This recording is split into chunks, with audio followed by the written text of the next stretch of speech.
जो हमारा बड़ा मोतबर अखबार है, उसकी एक स्टोरी भी थी, उसमें फ़खर दुरानी साहब जो जिन्होंने स्टोरी ब्रेक की, वो हमारे साथ मौजूद हैं। उनसे हम कुछ गुफ्तगू करेंगे, उसके जो हक़ाइक़ हैं, उसके ऊपर बातचीत होगी। इमरान खान साहब ने आज एक बहुत दिलचस्प बात की, उन्होंने दिलचस्प भी और मानी-ख़ेज़ भी। उन्होंने कहा कि जी 3 महीने बड़े अहम हैं। ये वही बात है जो कि ऑपोज़िशन भी कह रहे हैं। वो वही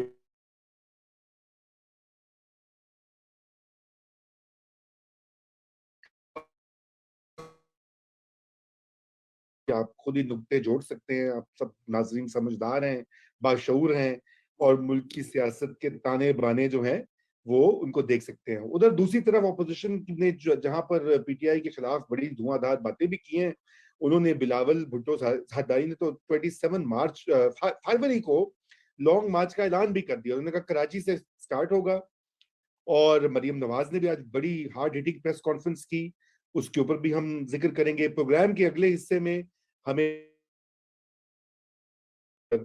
एडवोकेट है सुप्रीम कोर्ट ऑफ पाकिस्तान के, वो भी जॉइन करेंगे, वो फॉरेन फंडिंग केस में वकील भी रहे हैं, वो भी हमें कुछ हकाइक बताएँगे और आखिरी हिस्से में हमें सलाउद्दीन साहब जो कि Sindh high court bar association के सरबराह हैं, वो भी जॉइन करेंगे और वो बात करेंगे जो जस्टिस आयशा मलिक की तकर्रुरी हुई है, जिसको बार्स ने अपोज़ किया है, क्यों किया है, इसके ऊपर भी गुफ्तगू होगी। तो सबसे रज़ा पहले तो हम रज़ा इससे पहले कि आप फ़ख़र से उनकी जो स्टोरी है, उसके बारे में पूछें, हम ये अपने जो नाज़रीन हैं, उनको बताएँ कि एक तो वो स्टोरी है जिसका आपने ज़िक्र किया, आरिफ़ नकवी का, जो उमर चीमा ने आज जी, फ़ाइल की है। जो फ़ख़र की जो स्टोरी है, वो है मुमताज़ मुस्लिम एक साहब हैं, हाँ। जिन्होंने तक़रीबन $25,000 जो है उसका डोनेशन दिया। उनका नाम पेंडोरा पेपर्स में भी आया और फिर खान साहब ने उनको अपनी पार्टी का मुशीर भी बना लिया और फिर अचानक उनकी मुलाकात होती है खैबर पख्तूनख्वा के वज़ीर आला से और उसके बाद नथिया गली का एक लग्ज़री होटल जो है, वो उसका ठेका उनको मिल जाता है। ये स्टोरी फ़खर दुरानी ने ब्रेक की। तो ये जी, जी। दोनों स्टोरीज़ अहम हैं और नई-नई स्टोरीज़ निकल के सामने आ रही हैं। जी रज़ा। बिल्कुल, दोनों स्टोरीज़ पे बात करेंगे। तो फ़खर सबसे पहले तो आप ये ये जो $25,000 वाला मामला है, इसकी वो बात करें और फिर अबराज ग्रुप की बात भी ज़रूर होनी चाहिए और उसकी कई रीज़न्स हैं। बहरहाल Fakhar over to you. Thank you Raza भाई और मुर्तज़ा भाई। जैसा कि आपको मालूम है कि पिछले 2 दिनों से मुल्क में जो मीडिया के ऊपर ये स्क्रूटनी कमेटी के हवाले से पीटीआई की फॉरेन फंडिंग के हवाले से काफ़ी ज़्यादा बहस चल रही है, मुख्तलिफ प्रोग्राम्स में भी इसको डिस्कस किया जा रहा है। तो जैसे ही ये स्क्रूटनी कमेटी की रिपोर्ट आई, ज़ाहिर-सी बात है ये सोशल मीडिया के ऊपर भी वायरल हुए इसके डिफरेंट एस्पेक्ट्स और इसमें से एज़ अ सहाफ़ी हम भी जो जो चीज़ें हमें नज़र आती हैं, तो हम कोशिश करते हैं कि उसके ऊपर काम करें और कोई अगर इन्फॉर्मेशन मिलती है, तो उसको पब्लिक के साथ शेयर भी करें। तो अबराज ग्रुप के हवाले से जब ये इन्फॉर्मेशन आई कि उन्होंने $2.1 मिलियन के डोनेशंस दिए पीटीआई को और उसी लिस्ट में ही ये मुमताज़ मुस्लिम साहब का भी नाम था, जो कि इतनी कोई सिग्निफिकेंट चीज़ नहीं नज़र आ रही थी।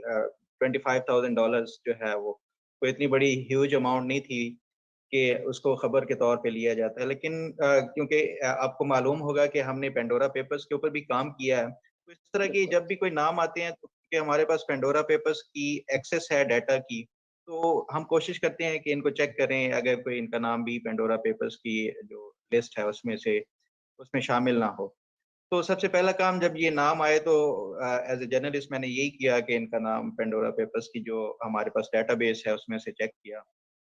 लकीली समझे हमारे लिए तो इनका नाम वहाँ पे पेंडोरा पेपर्स में मौजूद था।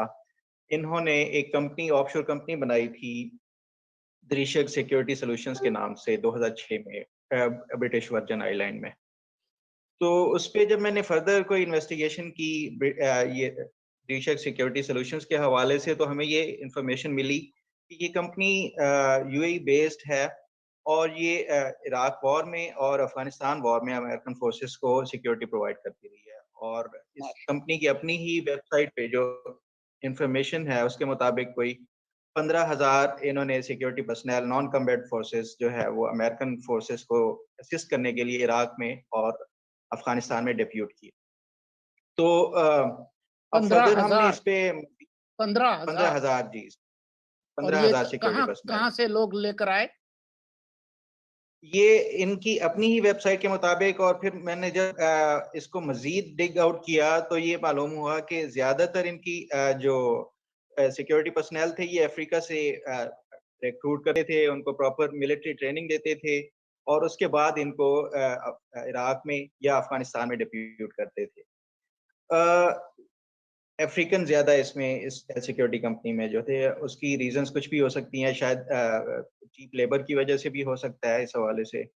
तो ये 15,000 लोग इनके कंपनी के थ्रू वहाँ पे अमेरिकन फोर्सेस को असिस्ट करती रही हैं। आपको ये भी याद होगा कि प्राइम मिनिस्टर इमरान खान जब प्राइम मिनिस्टर नहीं थे, तो उससे पहले ये अमेरिकन जो वॉर ऑन टेरर है उसकी हमेशा से इन्होंने मुखालफत की है। सिर्फ आज भी मुखालफत करते ही हैं। नहीं की आज भी जी, कहते हैं कि मैं इसका हमेशा से मुखालिफ रहा हूँ, जबकि हकायक जी, बिल्कुल उसके बिल्कुल उलट है, क्योंकि परवेज मुशर्रफ ने जी, के खिलाफ ये हुए हैं 2002 के इलेक्शन के बाद, जब इनको वजीर आजम नहीं बनाया गया। जी। तो अच्छा, ये मुखालफत में इस हद तक भी गए हैं कि इन्होंने नेटो सप्लाईज को केपीके में वहाँ पे बंद किया जब इनकी प्रोविंशियल गवर्नमेंट थी वहाँ पे केपीके में। रूट्स को बंद किया, सप्लाई रूट जो थे। उसके अलावा इन्होंने जो ड्रोन ऑपरेशंस था यूएस मिलिट्री फोर्सेस का, उसके खिलाफ भी इन्होंने लॉन्ग मार्च किया वजीरिस्तान तक। तो मतलब ये एक्टिवली इन्होंने अपोज किया ऑपरेशन को, यूएस जो वॉर ऑन टेरर था उसके हवाले से। अब ये वही वक्त है जब ये अपोज कर रहे थे, उसी दौरान एक ऐसी कंपनी, एक ऐसी ऑफशोर कंपनी से ये फंडिंग ले रहे हैं जो कि अमेरिकन फोर्सेस को असिस्ट कर रही है इराक में भी और अफगानिस्तान में भी। तो ये बड़ा एक इंटरेस्टिंग फैक्ट था मेरे लिए और इस पे जो है ना मैंने काम किया, तो ये चीज़ें मुझे मिली। उसके बाद दूसरी फिर हमने मज़ीद ये सोचा कि इस पे भी अगर कोई मज़ीद कुछ इन्फॉर्मेशन हमें मिल सकती है, तो उसकी भी कोशिश की जाए।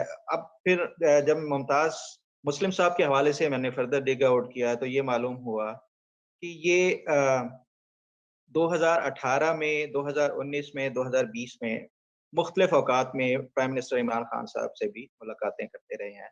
और 2018 के में प्राइम मिनिस्टर उस टाइम नहीं थे इमरान खान साहब, इलेक्शन से पहले इनकी बनीगाला में मीटिंग हुई और उसके कुछ दिनों बाद इमरान खान साहब ने एक नोटिफिकेशन इशू किया जिसमें उन्होंने इनको अपना मुशीर तैनात कर दिया फॉर स्पेशल प्रोजेक्ट्स। ये 2-3 साल फिर इनकी मीटिंग्स होती रही। रिसेंटली ये हुआ कि सितंबर 2021 में इनकी मीटिंग होती है चीफ मिनिस्टर खैबर पख्तूनख्वा महमूद खान से, और उसके बाद अक्टूबर में एक कॉन्ट्रैक्ट इशू हो जाता है नथिया गली में एक 5 स्टार होटल बनाने का, जो कि इनकी कंपनी को दिया गया बैरन होटल्स और हिल्टन के उससे। और ये उसमें मेन फंडर कह लें या इसमें मेन फाइनेंसर हैं, जो इस नथिया गली के हवाले से। तो हमने इस हवाले से फिर फवाद चौधरी साहब से भी कोशिश की कि राब्ता करके उनसे गवर्नमेंट का भी इसमें वर्जन लें कि ये कॉन्फ्लिक्ट ऑफ इंटरेस्ट के ज़ुमरे में नहीं आता कि अगर कोई आपका पार्टी के लोग अगर कोई इस तरह की फंडिंग भी देते हैं और उसके बाद उनको एक बड़ा कॉन्ट्रैक्ट दिया जाता है, जिस पे उन्होंने ये कहा कि ये कॉन्फ्लिक्ट ऑफ इंटरेस्ट नहीं है क्योंकि जो भी इसकी बिडिंग हुई, बिडिंग प्रोसेस के थ्रू इसको कॉन्ट्रैक्ट दिया गया है, ट्रांसपेरेंट तरीके से दिया गया है और इसमें कोई भी ऐसी कॉन्फ्लिक्ट ऑफ इंटरेस्ट की बात नहीं है। अच्छा, इस पे हमने कोशिश की कि मुमताज़ मुस्लिम साहब से भी कॉन्टैक्ट कर सकें क्योंकि ये आपको मालूम है ये यूएई बेस्ड हैं। तो हमने बारहा कोशिश की कि इनसे भी कोई इनका जो पॉइंट ऑफ व्यू है वो ले सकें। कल हमें इनका नहीं मिला कोई कॉन्टैक्ट नंबर या कोई भी कॉन्टैक्ट के करने के हवाले से। फिर आज भी हमने कोशिश की ताकि ये जो मीडिया पे चल रहा है, टीवी चैनल्स पे भी चल रहा था, तो हम ये सोचा कि इनका भी वर्जन इंक्लूड होना चाहिए, ये फेयर जर्नलिज्म है। अभी मेरी उनसे कुछ थोड़ी देर पहले ही बात हुई, तो उन्होंने ये कहा कि मैं अभी शादी पे हूँ, तो मैं बात नहीं कर सकता। कल आप मुझसे बात कीजिए। सही। जी। बिल्कुल। रजा, जी, तो सोलंकी साहब आप मुझे बताएं, अबराज ग्रुप के बाद ये दूसरा स्कैंडल है जो फॉरेन फंडिंग के जुमरे में निकल रहा है।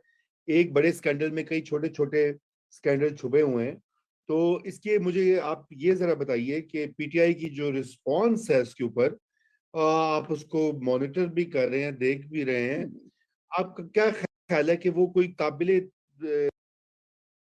ये तसल्ली बख्श या काबिल कबूल रिस्पॉन्स उनका आ रहा है, या बस आए बाएं शाएं ही चल रहा है? इससे पहले कि मैं अपनी राय दूं, क्योंकि फखर ने जाना है, तो फखर ने भी इस स्टोरी को, आरिफ नकवी वाली स्टोरी को फॉलो किया है। आरिफ बिल्कुल किया है। नकवी के बारे में रेहाम खान की किताब में भी लिखा है कि जी तकरीबन 2/3 फंडिंग उन्होंने की थी। उसके अलावा खान साहब ने भी कहीं ये एडमिट किया है। तो ये जो सामने आई है बात, जो उमर चीमा की जो स्टोरी है $21 लाख की, इस पर आप क्या कहते हैं? आपको कोई हैरत हुई फखर? आप नहीं, तो इनके इस पे एक तो मैं लोगों को आपको भी बता फॉलो दूं, करते रहे। इसमें मैं आपको बता दूं, एक तो आरिफ नकवी साहब जो यूएस की मोस्ट वांटेड की लिस्ट है उसमें भी ये उन लोगों में से आते हैं, क्योंकि जो इन्होंने इक्विटी फंड्स के हवाले से वहाँ पे जो मुबैना फ्रॉड किया उस हवाले से। और फिर जब हम पेंडोरा पेपर्स पे काम कर रहे थे तो उसमें भी इनके मुख्तलिफ ऑफशोर कंपनीज के हवाले से इनका नाम आया है सामने। पेंडोरा पेपर्स में भी एक से ज्यादा ऑफशोर कंपनीज में इसका नाम आया था। और ये वुडन जो क्रिकेट है ये भी इटसेल्फ एक कोई ऑफशोर कंपनी ही लग रही है किसी ऑफशोर जुरिस्डिक्शन की। तो हमारे लिए ये कोई ज्यादा अचंभे की बात नहीं थी। इससे पहले भी इनका नाम अपराज ग्रुप का काफी दफा वेस्टर्न मीडिया में भी आया है बिल्कुल। पीटीआई के फंडिंग के हवाले से। तो ये इतनी ज्यादा कोई हमारे लिए वो अचंभे की बात नहीं थी। बिल्कुल। तो ये बताओ फखर मुझे कि थोड़ा सा कि ये अचंभे की बात तो खैर नहीं है बिल्कुल भी, क्योंकि अब राज ग्रुप के साथ तो अगर आपको याद हो जब उनको अरेस्ट किया गया तो उन्होंने दो ही नंबर जो उन्होंने जो मौजूदा सदर साहब हैं आरिफ अलवी साहब, उनका नंबर था उनके फोन में, और इमरान खान का, ये सारे मीडिया ने इसको रिपोर्ट किया हुआ था उनका शायद ये इंटरनेशनल ख्याल मीडिया था। ने जी, हाँ जी, बैरूनी मीडिया ने। और शायद उनका ये ख्याल था कि ये पाकिस्तान है जहाँ पे आप बताएंगे कि मैं वज़ीर-ए-आज़म हूँ और हर प्रेसिडेंट को जानता हूँ, मुझे हाथ नहीं लगा सकते।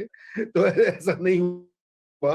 बहरहाल, लेकिन ये जो सारे स्कैंडल सामने से आ रहे हैं, आपने फवाद चौधरी साहब से भी बात की, आपने खैर इनकी राय भी लेने की कोशिश की। मैं ज़्यादा इंटरेस्टेड ये हूँ कि इसको किस तरह से पीटीआई जस्टिफाई कर रही है? किस तरह से इसके ऊपर क्या इनका रिस्पॉन्स, जो मीडिया को भी आप कवर कर रहे हैं, सोशल मीडिया पे भी आप एक्टिव होते हैं, थोड़ा सा मुझे उसके बारे में बताइए। मैं जरा ये नाज़रीन भी जानना चाहेंगे कि गवर्नमेंट के पास, हुकूमत और पार्टी के पास जवाब क्या है, हुकूमती पार्टी के पास? एक सेकंड, और ये देखिए, भी फखर फखर ये भी बताएं कि क्योंकि आरिफ नकवी जो है उस पर जो केस है वो अमेरिका में है कि जी अमेरिकी पैसा जो है वो उसने खुर्द बुर्द की। तो क्या इसकी भी कोई तफ्तीश हो सकती है अमेरिका में कि अ, उन पैसों में से कितने पैसे जो है, जो अमेरिकी पैसे थे, गैर कानूनी तौर पर आरिफ नकवी ने एक पाकिस्तानी जमात को दिए, जो कि अब इक़्तिदार में है, एफबीआई वगैरह। देखिए, आपको इल्म होगा और आपने अगर इंटरनेशनल मीडिया के ऊपर भी इस हवाले से जो स्टोरीज छपी हैं, hundreds of millions of dollars का ये फ्रॉड इनका इक्विटी फर्म्स के हवाले से रिपोर्ट हुआ है। तो ज़ाहिर-सी बात है जब ये प्रॉपर इनका ट्रायल शुरू होगा अमेरिका में और जब इनके जो इस हवाले से इन्वेस्टिगेशन होगी तो हो सकता है कि ये ट्रांज़ैक्शंस भी उन्हीं में से कोई निकल आए। तो ज़ाहिर-सी बात है फिर तो इनके लिए मुश्किल हो जाएगा इसको जस्टिफ़ाई करना। अभी जहाँ तक गवर्नमेंट के रिस्पॉन्स के हवाले से बात है, तो आपको इल्म होगा कि कोई भी इस तरह की स्टोरी क्रिटिकल छपती है, तो फ़ौरन ही गवर्नमेंट के मुख्तलिफ जो मुशीरान हैं या वज़रा हैं, वो उसको फेक स्टोरी या फेक न्यूज़ कह के उसको जस्ट इसको एक साइड पे कर देते हैं। लेकिन मैंने अभी तक देखा है कि किसी की तरफ से ये इन हवाले से कोई स्ट्रॉन्ग रिबटल या इस तरह का नहीं आया कि ये इसमें कोई करप्शन का एलिमेंट या कॉन्फ्लिक्ट ऑफ इंटरेस्ट का एलिमेंट को जिसको उन्होंने नेगेट किया हो। और बिल्कुल, बिल्कुल। जहाँ तक मुख्तलिफ वज़रा ने इसको दूसरी पार्टीज़ के साथ लिंक किया है कि दूसरी पार्टीज़ की भी आप फॉरेन फंडिंग के हवाले से इन्वेस्टिगेट करें। लेकिन ये जो अभी बिल्कुल। चीज़ें सामने आ रही हैं, कोई स्ट्रॉन्ग रिबटल गवर्नमेंट की तरफ से नहीं आया। नहीं आया, बिल्कुल जी, अभी तक नहीं आया। और मैं अब फ़खर चूँकि आपने जाना भी है, तो इसलिए आपकी तशरीफ़ आवरी का शुक्रिया। और प्लीज हमें ज्वाइन करते रहा करें। ये जो हकाइक आप डिग आउट करते हैं, ये हमारे लिए भी, नाजरीन के लिए भी, अवामुन नास के लिए भी अहम है। वो लोग जो अखबार नहीं पढ़ते वो भी आपकी बात सुनेंगे तो ये बात दूर तक पहुंचेगी। तो बहुत शुक्रिया। और मैं जनाब वेलकम करता हूँ अहमद हसन साहब, जो कि सीनियर एडवोकेट हैं सुप्रीम कोर्ट ऑफ पाकिस्तान के, और मायनाज कानूनदान हैं, हमारे साथ पहले भी आ चुके हैं, बार एसोसिएशन के ओहदेदार भी हैं माशाल्लाह। इनसे पूछते, फॉरेन फंडिंग केस में वकील भी रहे हैं जनाब। तो ये काफी सारे इनके हवाले हैं, जिन्होंने मोटी मोटी किताबें खोल के सामने रखी हुई हैं। ਤੇ मोटी मोटी गल दसो अहमद हसन साहब, ਤੁਸੀਂ किताबां ਛੱਡ ਦਿਓ, अनम्यूट करो जरा अपने आप ਨੂੰ। जी जी अहमद। अस्सलाम। पहले तो आप मुझे इजाजत देंगे, नहायत ही वो मैं गुजारिश मुदाना ये करना चाहता हूँ। आम इस्तिलाह में आप लोग सब सीनियर एडवोकेट, जिसको इज्जत देनी हो बख्शनी हो, कह देते हैं senior advocate is like queen's counsel, जिस तरह, या प्रेसिडेंट्स काउंसिल। वो बड़ा एक सिलेक्ट ग्रुप है। तो मैं आपकी दुआ इसको समझते हुए कबूल करता हूँ। ठीक है, बिल्कुल ठीक। आप लोग जरा सीनियरिटी के का जो है ना, वो senior advocate is a term of art. सही तो बात है, सही बात है। I know. अच्छा अहमद, आपने अच्छा, दूसरी बात मैं आपको मुख्तसर से ये बता दूं कि मैं आपसे आज प्योर फैक्ट पे कुछ गुजारिश करना चाहूंगा। बिल्कुल करें। और जो रिपोर्ट के हवाले से आपने मुझसे जिक्र किया कि जो स्क्रूटनी कमेटी ने इलेक्शन कमीशन में रिपोर्ट जमा कराई है, उसके बारे में 2-4 मोटी मोटी बातें करूंगा। पहली बात तो ये है कि ये कमेटी की रिपोर्ट खुद तस्लीम करती है कि 96 हेयरिंग्स हुई जी। फिर कहती है टाइम एंड अगेन हमने पार्टी से कहा कि आप हमें अपने local accounts, foreign accounts details फराहम करें, लेकिन आज तक ये मुकम्मल तफसील नहीं फराहम की गई। ये पैराग्राफ 14 और 15 है, अगर हवाला चाहिए हो किसी। अब मैं इसकी कंटेंट्स पे वेरी क्विकली आता हूं।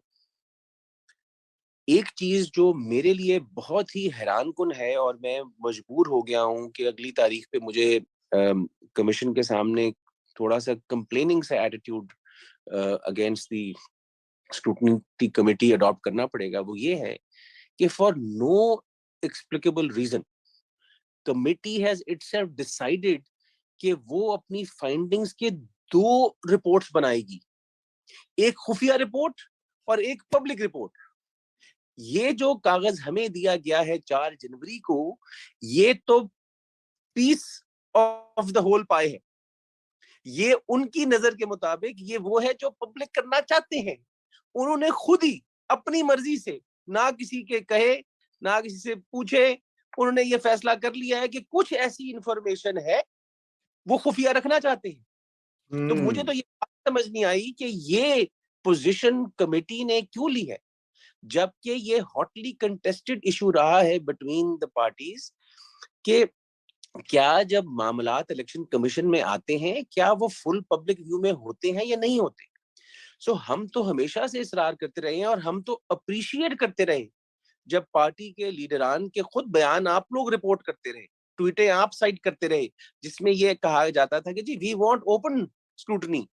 तो एक तरफ ओपन स्क्रूटनी की ट्वीट्स हैं, पोजीशन ऑफ लीडरशिप है, बट एक तरफ सीक्रेसी है। कमीशन 2 नहीं कई तारीखों पर ये ऑलरेडी फैसला कर चुकी है कि जो भी कमीशन के सामने चीज आएगी वो पब्लिक व्यू में होगी। तो जब कमीशन ने ये फैसला कर दिया, तो कमिटी ने किस बेसिस के ऊपर एक समथिंग इज कंसील्ड, व्हाई, ये तो मुझे समझ नहीं आ रही है। अब मैं इतने सालों से इस केस को देख रहा हूं, बट मैं ये समझने से कासिर हूं कि क्या इनके जहन में बात थी। अब मुझे ये बड़ा एक अनचैरिटेबल सा कमेंट है मेरा, मैं माजरत के साथ की गुजारिश करना चाहता हूं। इसकी 2 ही वजूहात हो सकती हैं, या the committee has not been faithful to the discharge of duty entrusted to it, or the committee is utterly incompetent. बिल्कुल। इसकी तीसरी वजह अगर कोई है तो आप बता देंगे या कमेटी बता देगी। अब सवाल क्या है?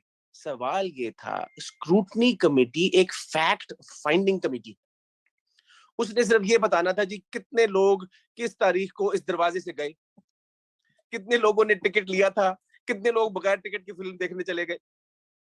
वो फैक्ट फाइंडिंग कमेटी है, वो लीगल ओपिनियन देने के लिए नहीं उनको काम किया था। आप अब इस रिपोर्ट को देखेंगे, ये रिपोर्ट जो हमें कॉपी मिली है ये 250 सफ़े है। 250 सफ़े में जो मेजॉरिटी पेजेस हैं 97 ऑनवर्ड्स वो एनेक्सेस हैं। जो एक्चुअल रिपोर्ट है वो 96 पेजेस की है। इस 96 पेजेस के भी जो सब्सटेंशियल पोर्शन है उसमें वो अपना ओपिनियंस एक्सप्रेस कर रहे हैं about the law.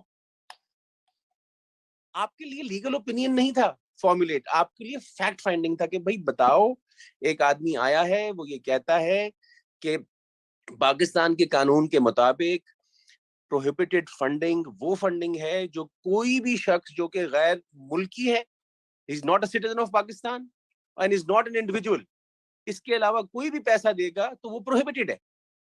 In simple words, I have to be a citizen individual of citizen of Pakistan individual to fund a political party. ये पाकिस्तान का कानून है। तो अगर कोई पैसा कहीं से भी आया है और वो सिटीजन ने नहीं भेजा, वो किसी कंपनी के नाम पर आ गया, किसी कारोबार के नाम पर आ गया, तो वो तो स्क्रीनिंग टेस्ट में क्लियर हो गया कि this is not sent by Raza Rumi, this is sent by XYZ limited. मुझे ज्यादा इसके पीछे जाने की जरूरत नहीं है, ये बज़ाहिर स्क्रीनिंग हो गई। दूसरी चीज जो इसमें बहुत अहम है वो ये है कि एक तो कमाल का इसमें उन्होंने एनालिसिस किया। उन्होंने कहा कि जी नाम हमने पढ़ा, हमें लगता है कि मोहम्मद शहाबुद्दीन जो है ये तो पाकिस्तानी लगता है। तो मैं आपसे ये सवाल पूछता हूँ कि आप क्या किसी मोहम्मद शहाबुद्दीन को नहीं जानते जो कि इंडियन नेशनल होगा? क्या आप किसी मोहम्मद शहाबुद्दीन को नहीं जानते जो किसी और मुल्क का नेशनल होगा? अफगान होगा, ईरानी होगा, है ट्यूनिस का होगा, मिस्र का होगा, कहीं का भी हो सकता है। हाँ, तो ये क्या पैमाना है कि जी मोहम्मद शहाबुद्दीन लगता है कि पाकिस्तानी है?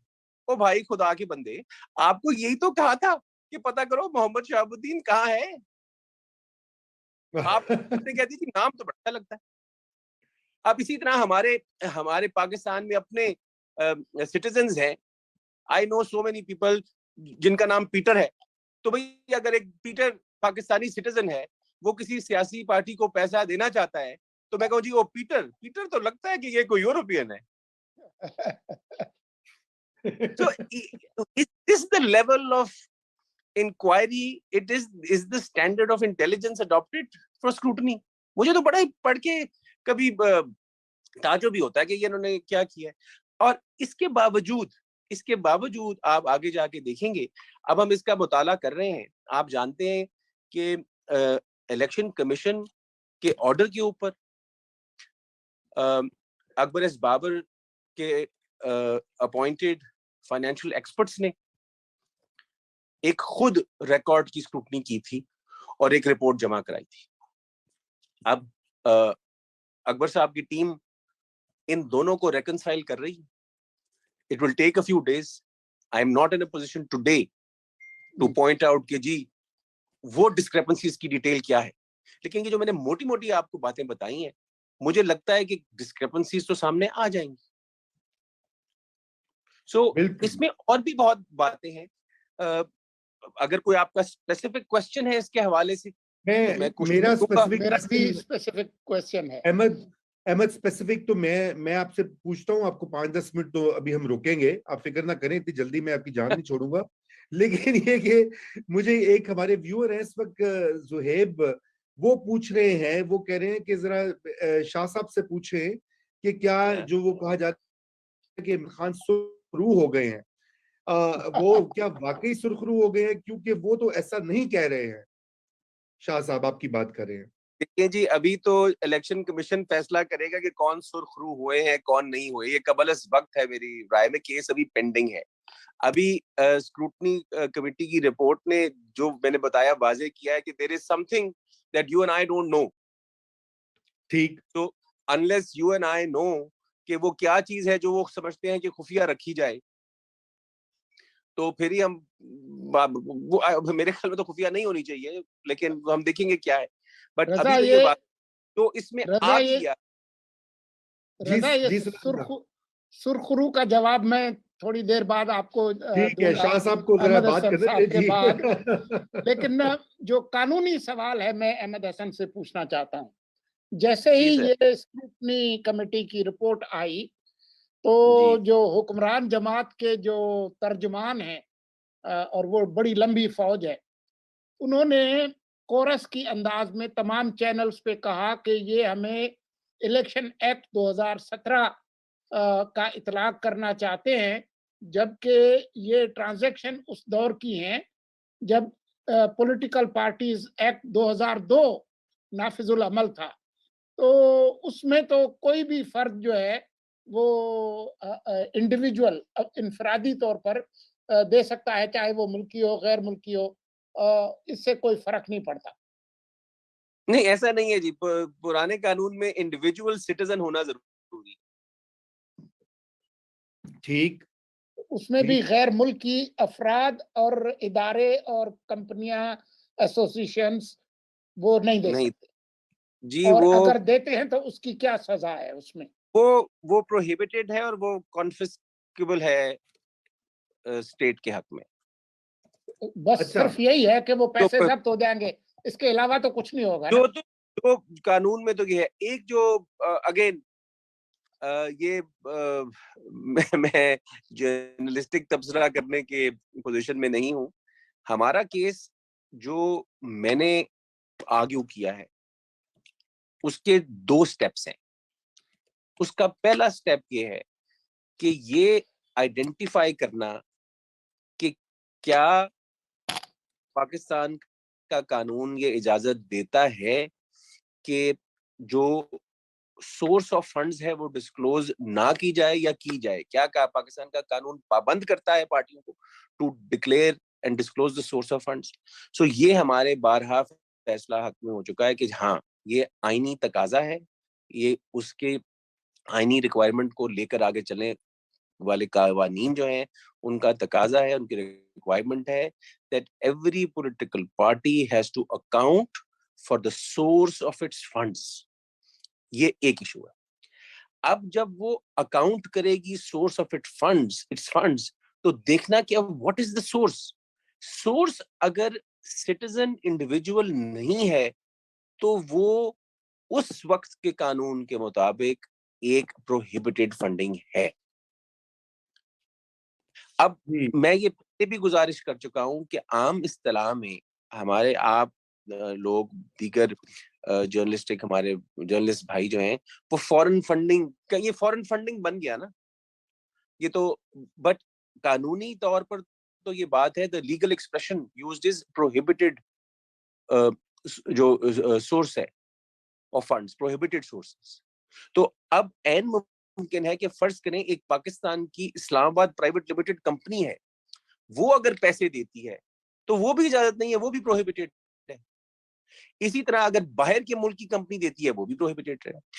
इसी तरह अगर एक पाकिस्तानी सिटीजन है लेकिन वो अमेरिका में रहता है फर्ज करें, और वो अपने नाम से पाकिस्तान की पार्टी को देना चाहता है पैसे, तो वो बहैसियत सिटीजन दे सकता है।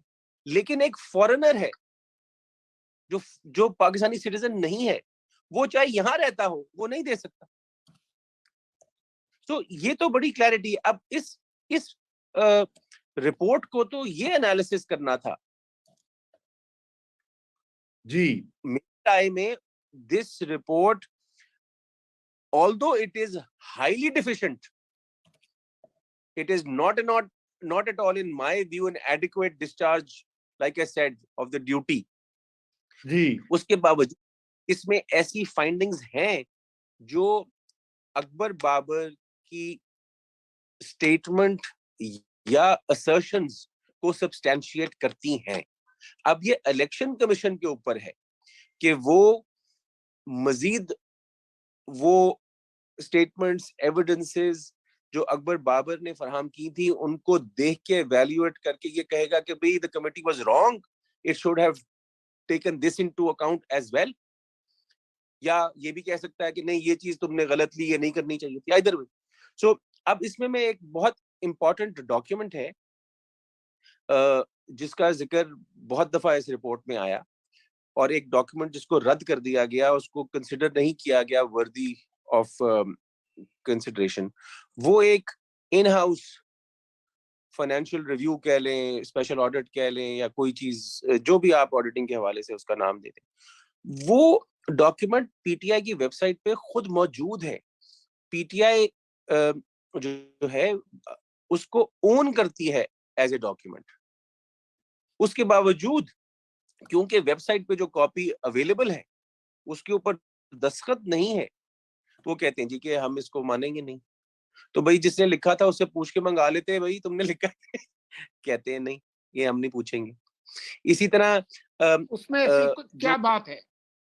उसमें ऐसी क्या बात? तो फाइनेंशियल इरेगुलरिटीज पॉइंट आउट हुई हुई. अच्छा, कि क्या क्या इसमें इम्बैलेंसेस हैं और बहुत मामलात हैं जो शो करते हैं कि जी इसमें जो फाइनेंशियल अरेंजमेंट है, मैनेजमेंट है, जो सिस्टम्स इन प्लेस नहीं है, इसमें risk of pilferage, risk of putting the monies to the use they are intended for, वो मैकेनिज्म इन प्लेस नहीं है. उसमें बहुत चीजें हैं, बट वो कंसिडर नहीं हुआ. द पॉइंट हियर इज कि कमिटी जो है, उसको मैं फिर कहता हूं, उसका एक ही काम था, फाइंड द फैक्ट. अब कमेटी ये कहती जी मैंने पूछा, ये बताते नहीं, इसलिए मैं कुछ नहीं कर सकती. तो भैया आप इतने बेबस थे तो आपको 5 साल में आपने ये मुनासिब नहीं समझा कि आप इलेक्शन कमीशन को कहते कि भाई मैं बेबस हूं, मेरी बात नहीं मानते, मुझे जरा एम्पावर कर दो. आप वक्त क्यों जाया करते रहे? जी आपने बिल्कुल. 5 साल से बताना था कि इसी पर एक सवाल है. हमारे एक व्यूअर जो हैं, नाजरीन में से एक, मेरे ख्याल में इरफान बरोही साहब, वो पूछ रहे हैं कि इनको 7 साल क्यों लगे, इतनी देर क्यों लगी, और पीटीआई की हुकूमत जो है उसको तो सिर्फ 3.5 साल हुए हैं. तो उससे पहले जो है ये जो ताउन नहीं कर रहे थे या दबाव डाल रहे थे, तो कौन दबाव डाल रहा था? और क्या कमेटी ने इसकी भी तहकीक की कि ये जो पैसे आए ये खर्च कैसे हुए? नहीं जी, देखिए मैं दबाव की तो बात कर ही रहा, मैं तो आपसे बात कर रहा हूँ जो केस जिस तरह चला. November 14, if I am yes correct, November 14 को ये केस फाइल होता है. 14 नवंबर 1914 को, 2014 को. जनवरी 15 में इसकी पहली हियरिंग होती है. अप्रैल 15 में इलेक्शन कमीशन ये ऑब्जर्व करता है कि हाँ वाकई कानून के मुताबिक सोर्स ऑफ फंड्स तो डिस्क्लोज ही नहीं हुए. फिर एक लिटिगेशन का राउंड शुरू हो जाता है. फिर हम अदालतों से जब वापस इलेक्शन कमीशन आते हैं, सो वीक 2018 आ जाता है. फिर 2018 में ये स्क्रूटनी कमेटी बन जाती है, और उसके बाद ये अपना तहकीक शुरू करती है. फिर पहली दफा कमेटी बनती है, उसके मेंबरशिप में चेंज हो जाती है, फिर दूसरी बनती है, फिर आस्ता चलता है. फिर हम कागज फराहम करते रहते हैं, वो अपने जवाब में कागज देते हैं, हमें नहीं दिखाते कि क्या है. और कमेटी कहती है मैं देख के खुद फैसला करूंगी बस. फिर हमारी बहस छिड़ जाती है कि जी कि क्या हमें ये हक भी है कि हम ये कागज देखें. ये भी अजीब बात थी कि जवाब में जो कागज दिया जाता है वो कंप्लेनेंट को दिखाने ही नहीं. वो कहते हैं जी कंप्लेनेंट को नहीं दिखाएंगे, आपको दिखा देंगे. तो अकबर बाबर ये यार कमाल हो गई. बट अकबर बाबर की इंस्ट्रक्शन हमें डे 1 से ये रही, उन्होंने कहा देखें मुझे ये बिल्कुल मेरी पसंद के मुताबिक केस नहीं चल रहा, लेकिन he said to us very clearly कि मैं I believe in the system, I want to empower institutions, तो मैं इस कमेटी को अंडर प्रोटेस्ट हिस्सा बनता रहूंगा, मैं अपनी तरफ से कोशिश करता रहूंगा. तो आप मेहरबानी करें, आप जितना भी इस केस को आगे प्रोसीड कर सकते हैं करें, आपने इसको लेके चलना है आगे. तो हम इंस्ट्रक्शंस के मुताबिक गुड फेथ में ऑब्जेक्शन करके आगे चले जाते थे कि जी बस ये हमारी चीज रिकॉर्ड कर लें, हम नहीं चाहते हमारी तरफ से कोई ताखीर हो. तो ये सिलसिला चलता रहा. अब हम eventually after so many years election commission में आ गए हैं. अब इलेक्शन कमीशन फैसला करेगा कि उसने किस तफसील में हमारे साथ एंगेज करना है, हमारी ये एक्सपेक्टेशन है based on orders of the election commission कि तमाम कागजात जो स्क्रूटनी कमेटी ने रिव्यू किए हैं वो कमीशन को डिस्क्लोज किए जाएंगे, नंबर 1, और नंबर 2 वो फिर हमें भी बताए जाएंगे। ये बहुत ही अफसोस का मकाम होगा कि स्क्रूटनी कमेटी कुछ कागजात पर चढ़कर बैठ जाए और ना कमीशन को दे और ना हमें दे। ठीक, बिल्कुल। अहमद हसन, हमें सलाउद्दीन साहब ने भी ज्वाइन किया है। मैं आपसे आखिरी जो सवाल है, फिर आई नो आपको भी अपने कल सुबह की तैयारी करनी है केस की। मैं आखिरी सवाल जो कि मुझे पता है कि वो आपके लिए जरा मुश्किल होगा, लेकिन हमारे बहुत सारे नाजरीन ये पूछ रहे हैं कि आर्टिकल 62F1 जो है, जिसमें कि डिस्क्वालिफिकेशन का तस्करा है आइन में कि सादिक और अमीन होने का जो सर्टिफिकेट, सिर्फ तज़किरा नहीं है बल्कि कुछ कई को घर भेज चुकी है अदालत। जी, अदालत भेज चुकी है। क्या अगर ये फर्ज कीजिए कि अगर ये मामला आगे चलता है स्क्रूटनी कमेटी की, आप जाके अपनी नाराजगी का इजहार करते हैं और बाद में ये तस्दीक होती है, क्या ये आर्टिकल 62F1 का केस बनता है? क्योंकि इसके ऊपर ऑलरेडी बहुत ज्यादा गुफ्तगू मीडिया में और स्पेकुलेशन स्टार्ट हो चुकी है। मैं आपकी स्पेकुलेशन में आपको बिल्कुल नहीं रोकूंगा, मैं आपकी को एड नहीं करूंगा और आप कि इस सवाल का जवाब आप मुझसे ना मांगे, ये मेरी राय के मुताबिक प्रेमच्योर है। मैं जिस स्टेज पर हूँ केस पे, मुझे उस स्टेज पर रहने दें और फिर वक्त जब आए। और जो अकबर एस बाबर का मिशन भी ये नहीं था जो कि जिस तरफ रजा रूमी आपको लेके जाना चाहते हैं, लेकिन मैं आपकी इस बात पे तारीफ करूंगा कि अकबर एस बाबर ने जो आपको सबक दिया था कि आपने घबराना नहीं है, तो आप 7 साल में घबराए नहीं। बहुत शुक्रिया अहमद हसन साहब आपके ज्वाइन करने का। इंशाल्लाह दोबारा आपको फिर आपसे मुलाकात होगी।